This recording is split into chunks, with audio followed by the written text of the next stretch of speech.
आपलं मराठवाड्याच लय नाचलंय या बाबतीत. त्याला नुसता एक दोन चाली जरी म्हणता यायला लागल्या की झाला सगळं संसार लोकांच्या ह्याच्यावर चालला.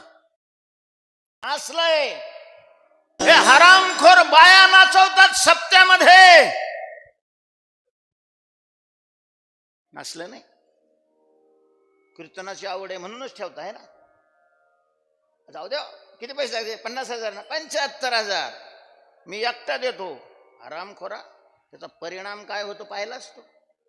आणि तुम्ही मराठवाड्यातले म्हणून बोलतोय असं नाही. माझाही जन्म मराठवाड्यातच झालेला आहे आणि माझं कार्यक्षेत्र आहे, मी राहतो ते मराठवाडाच आहे. पण मग आता जे नाचलंय ते नाचलंय त्याला काय करणार आहे. त्या नाचलेला बी नाचलं नाही म्हणावं का. विठ्ठल विठ्ठल